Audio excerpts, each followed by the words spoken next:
Welcome to today's Explainer, where we're going to use a beloved classic tale as a profound, philosophical toolkit for navigating modern life. You know, a lot of us remember The Little Prince as just this simple, cute children's book. But man, when you revisit it as an adult, it completely transforms. It's actually this deeply psychological mirror reflecting our modern anxieties, our toxic social systems, and our desperate everyday search for meaning. So today, we're going to decode this masterpiece and extract its hidden philosophies for living a better life. Let's dive in. Think of our flight itinerary today as a metaphorical space journey. We're going to cover escaping the adult world, managing your inner asteroid, navigating toxic social systems, power, wealth, and burnout, the art of true connection, and finally, seeing with the heart. Let's take off! All right, Section 1, Escaping the Adult World. We're looking at childhood versus reality. So the core conflict of this entire story hits you right out of the gate. Adults basically only see the practical, boring surface of things, while a child sees the hidden, imaginative truth. The narrator shares his very first drawing, a boa constrictor digesting an elephant, right? Pretty awesome. But every single adult who looked at it just saw a lumpy hat. They literally told him to stop drawing and go focus on practical, rigid subjects like math and history. And honestly, this perfectly captures that critical, often painful transition from the world of childhood to the world of reality. It's where societal expectations begin to just strip away our authentic selves, teaching us to only value what is visible, logical, and practical. Flash forward years later, our narrator is stranded in the Sahara Desert and meets the Little Prince, who absolutely demands a drawing of a sheep. After several failed, highly detailed attempts that the prince rejects for being too old or too sickly, the narrator gets frustrated and just draws a box with 3 air holes. And to his total shock, the prince's face lights up. When the pilot draws that simple box, he's actually giving the prince the ultimate gift, the freedom to use his imagination without boxing things into rigid, predefined expectations. The prince can see the exact perfect sheep he wants right inside that box. It really makes you stop and wonder, doesn't it? At what point did we stop seeing the magic inside the box and start conforming to society's rigid, unimaginative standards? In the adult world, we are constantly trying to define success, happiness, and our relationships using these strict, perfect metrics.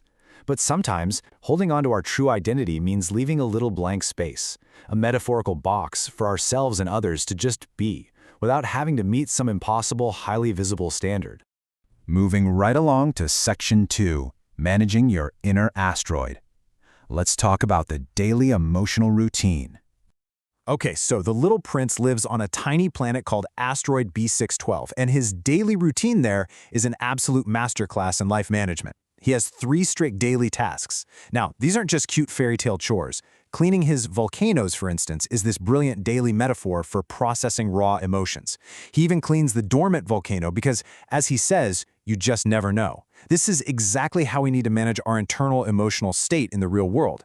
If we routinely process our anger, our stress, our sadness, we completely prevent those massive, destructive emotional eruptions later on. The second task is just as crucial. Uprooting baobabs is all about nipping our toxic habits and negative thoughts in the bud before they grow large enough to destroy our inner world. On his tiny planet, if a baobab tree is allowed to grow, its roots will literally shatter the planet into pieces. This is such a profound way to look at procrastination and negative self-talk. If we don't pull out those tiny seeds of self-doubt or those bad habits when they are small and manageable, they are absolutely going to take root and tear our lives apart. Section 3, Navigating Toxic Social Systems. We're going to look at adult flaws on different planets. As the prince travels, each character he meets on these different planets acts as an avatar for the toxic ways adults try to find meaning. It's a deep dive into our societal systems. You have the king, who believes he rules everything, but he can only command things to do what they were already going to do anyway. It's a brutal look at how obsessed we get with empty titles and the illusion of power. Then the vain man only hears praise, which perfectly represents modern narcissism and that desperate need for social validation. And the drunkard? He drinks to forget the shame of being a drunkard. It's a genius, albeit tragic, exposing of our vicious cycles of avoidance, where we run from our problems using the exact same tools that created them in the first place. Which brings us to Section 4, Power, Wealth, and Burnout. Let's unpack the corporate mindset. Here we see a really piercing contrast between toxic hustle culture and tragic burnout. The businessman spends every waking second counting the stars just so he can own them, write the number on a piece of paper, and lock it in a drawer. He's hoarding without creating any actual value. He completely misses their beauty. In stark contrast to that, you have the lamplighter. He's trapped on a planet that spins faster and faster, forcing him to light and extinguish his lamp every single minute. He represents the ultimate corporate burnout, just exhausting himself by faithfully executing a system's rules long after those rules have stopped making any logical sense. Then, the prince meets a geographer who absolutely refuses to record the prince's beloved rose in his massive history books because flowers are ephemeral. The geographer's dismissal of the rose is this heartbreaking turning point. It's the moment the prince realizes that time with his loved ones is strictly limited. And frankly, it's a harsh wake-up call for all of us. The things that bring the most beauty and meaning to our lives, our relationships, our family, our passions, they are inherently fragile and temporary. Section 5. The Art of True Connection. Let's look at the lessons learned down on Earth. So, arriving on Earth, the prince gets some pretty harsh reality checks. First, the snake tells him you can be lonely even when you're completely surrounded by people. Then, he stumbles upon a garden with 5,000 roses, and his heart just shatters. He thought his rose back home was the only one in the entire universe, but here are thousands just like her. He feels completely ordinary and cheated. But right after feeling totally devastated that his rose isn't unique in its physical form, a wise fox appears to teach him about the true, underlying nature of relationships. The fox asks the prince to tame him. Now, in this context, to tame something means to invest your time and your patience, establishing ties that transform an ordinary fox or an ordinary rose into the only one in the entire universe for you. The fox explains that right now they mean absolutely nothing to each other, but if they create shared rituals, if they spend real time together, they will become utterly unique and essential to one another. And this brilliantly illustrates that it is the time, effort, and care you pour into your relationships that gives them their irreplaceable value. It's the investment.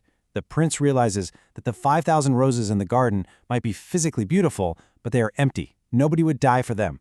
His rose back on asteroid B612 is special not because of her physical beauty, but because she is the one he watered. She's the one who put under a glass globe to protect from the wind. She's the one whose complaints he patiently listened to. The investment of his time and his heart is literally what created her value. As they finally part ways, the fox gives the prince this ultimate secret. He says, "It is only with the heart that one can see rightly. What is essential is invisible to the eye."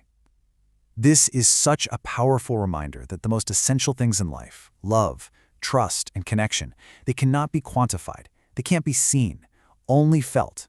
You can't put a number on love and lock it in a drawer like the businessman. You can't command it like the king. It completely, utterly defies the rigid logic of the adult world. Finally, Section 6, Seeing with the Heart, the ultimate takeaway from our journey. At the end of the story, the prince has to leave his physical body behind to return to his star and take responsibility for his rose. But before he goes, he leaves the pilot with a magnificent gift.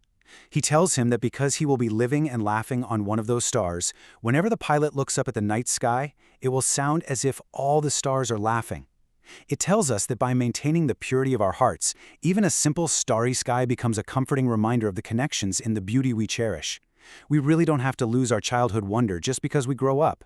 Ultimately, this story isn't telling us to just run away from our adult responsibilities. It's begging us not to let the rigid, metric-obsessed adult world extinguish our inner light. We still have to work, we still have to navigate society, but we must save a space in our minds for imagination, for taming, and for the invisible essentials. So, I want to leave you with this final thought to ponder as you step back into the real adult world today. Have you found your unique rose? And more importantly, are you truly putting in the time to water it? Thanks so much for joining me on this journey, and I'll see you in the next explainer.